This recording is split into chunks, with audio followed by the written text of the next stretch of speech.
time to move on. Time to get going.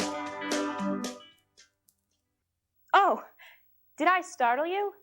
I certainly hope not. But now that I have your attention, it's about time.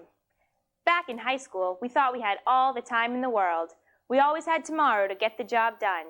But now, in the year 2058, we're realizing that the tomorrows are now yesterdays. Let's take a look back at some of the members of the 1998 ITRPers. It's time. My first crusade began way back in 1998. I was chosen as the spokesperson for STD. I believe I was selected on the basis of my superior intelligence and knowledge.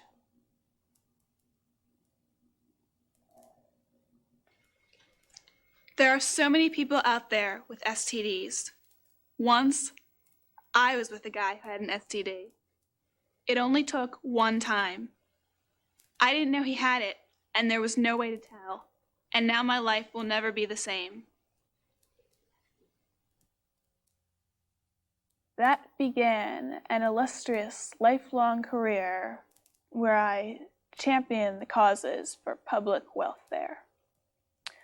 I suppose the highlight of my career was when I was awarded the Nobel Peace Prize. But it was such a small piece. Anyway, I owe it all to a program, ITRP, I did during my high school years. If I hadn't stumbled upon ITRP, I wouldn't have skinned my knees.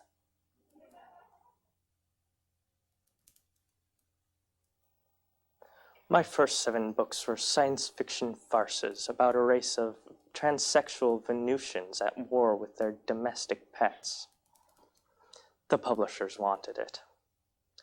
In my final science fiction work, I planted a subliminal message forcing readers to buy more of my books. Then I just sat back and watched the money roll in, writing books I wanted to write.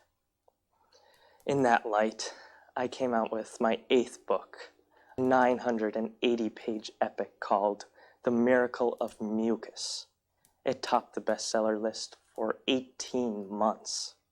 The critics called it delicious. Then came my How to Take Advantage series. It changed the way people looked at the elderly and small children. I remember my first interview on the How to Take Advantage tour. What else have you been up to lately? Well, I'm writing another book on how to take advantage of the elderly.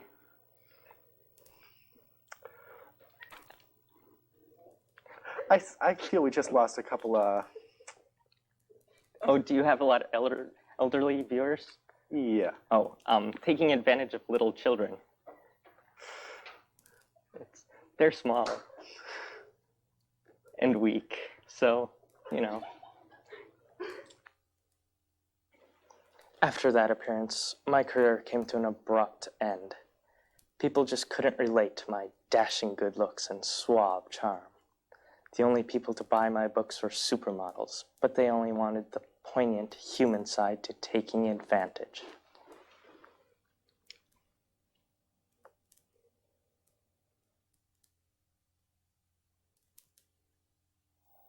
So currently, Alexander is retired. I am not retired. Technically, you are retired. And technically, you are a nagging old wench who cannot cook. I resent that. He loves my matzo balls. You know why? Why? Because that's the only part of you that's still firm. We talked, it seemed you had a problem admitting where you're really from. For instance, I mean, I know I used to live in Boca, and you live in Lighthouse Point, which is a good 45 minutes away, but you still claim that you live in Boca. Do you want to talk about that? No, I don't claim that I live in Boca. But all I do claim is that since it's the main city near Lighthouse Point, and Lighthouse Point is such a small city, that I just am between Boca and Fort Lauderdale. I say either Fort Lauderdale or Boca. And Boca is really weird because there is a really high amount of wealth like in that area, and there tends to be a lot of materialism. So are you subconsciously kind of hoping people think you're wealthy and have a lot of money if you say you're from Boca? Not at all. I'm just saying that Boca is near me, and that's a city most people know, and Okay. that's about, I don't know, 15 minutes away. So now we live in Boca. We do not live in Boca. We live in Miami. We live very close to Boca. We live 45 minutes away from Boca. There are plenty of nice people in Boca. Yes, but we are not one Oh of yeah, them because well, we we will move to We live Boca in if we want Miami, and because I am don't sick of you. understand. We don't have to do Sometimes any I of this feel if like you I'm don't not want. good enough Because you this tell is me. absolutely No, we do not live crazy. in I don't Miami. We live understand in you. Boca. I've had a great life, and I've done it my way. I enjoyed my time as your president, and as chief executive, I've had to communicate effectively. This is a skill which is not easy to learn, and thankfully, I've been able to learn it. I believe that it was the summer of 1998 when I first got my start as a young man in the city of Boston. I was in a program called ITRP, and that was, in my opinion, when I first was able to communicate effectively. The name's Weasel, but the ladies call me Slick. I can spell, I can count, and I smell good too. Where do the years go? As the 57th President of the United States, I've been relocated from the Oval Office. But I would like to take this opportunity to thank the members of ITRP and Dean, my parole officer.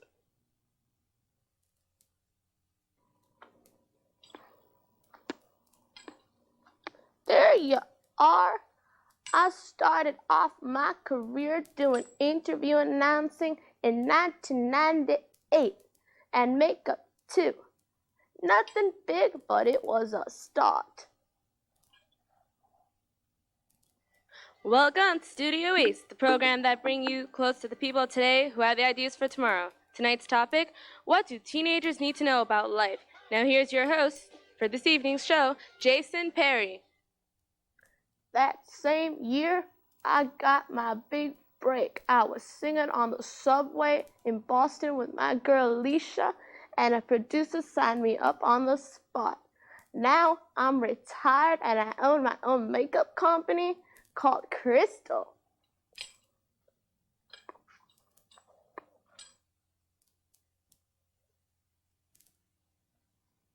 The most prevalent assumption that one makes about my mastery of English linguistics is that my command has always been so superior.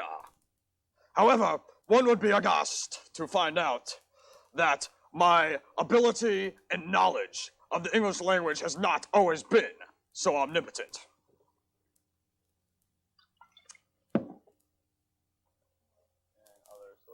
Have you ever had any issues of this, like with your friends, that has like given you reason to believe that peer pressure does affect teenagers today?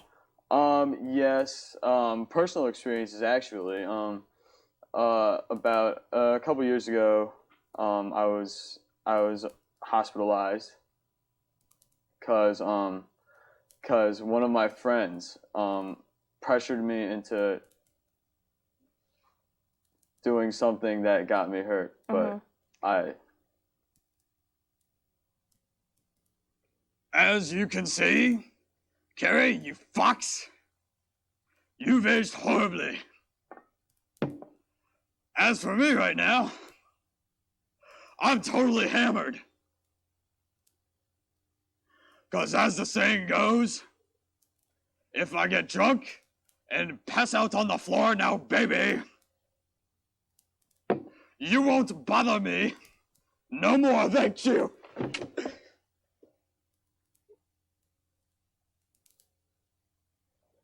And now it's time to bring out a guest from my past. She has earned her fame as a talk show host. In fact, our relationship started 60 years ago when I appeared as a guest on her show, Talia Talks. Teenagers need to know about life. Now here's your host, the lovely Talia Bluth. Hello and welcome. Tonight we're going to be talking about the serious issue of what cities around the country are going to be doing about the AIDS epidemic. Tonight we have Carrie Biederman joining us from Plymouth, New Hampshire. Hi, Carrie. Thanks for being here. Hi, how are you? So what is your... Right now, we can both sit here and be like, oh, well, you know, people aren't having sex, but we both know people are. Yeah, sometimes I think it's worse to ignore it and then Yeah. just think that everything's going to be okay. Well, it just Exactly. festers underneath and then someday pops up. But now they're like solving the problem and trying to go to the bottom, which is better than starting and letting it, like adults, gearing it towards children is a really good idea. I find that interesting because you're in a small town, like 4,000, and I come from a capital city, and we have really nothing like that. You know? And now I'd like to welcome Miss Talia Bluth. Talia, you look, good. Thank you, Carrie. You look strangely the same. So why don't you tell everyone at home what you've been up to? Well, as I'm sure your viewers already know, I'm the host of the fantastic show, Talia Talks. I thought that went off the air. No, it's still on public access. But anyways, it was wildly popular back in the 90s. You know, the fans never die. I still get letters to this day. Have you been doing anything more recently? Commercial here, infomercial there. As I recall, you tried out for this part. Silly Carrie, I don't have time to do things like this. In fact, I know you tried out for this part. Are you getting your tummy tuck before your next face job or after? Actually, I'm getting my next tummy tuck when you get your next job. Isn't it convenient that you married a plastic surgeon? At least I married a real man. Felipe is a real man. Any man who walks around in a cheetah G-string and carries around a little French poodle, I don't think that's a real man. You're just jealous. Oh, you think it's jealousy? Really? I really don't think it's appropriate that you tried out last week for Baywatch. Playboy at 77? Come on, Carrie. At least I got the centerfold in Playboy. And throwing up at the Academy Awards, my, was that a show. I really don't think we need to talk about the Academy Awards. When did you get your first job? We really don't need to talk about this on the air. I picked you up off that street corner, you whore. Oh my God. Oh my God. Oh, sorry. Oh. We're out of time. It's time to move on. It's time to get going. What lies ahead, I have no way of knowing. But under my feet, baby, grass is growing. It's time to move on. Time to get going.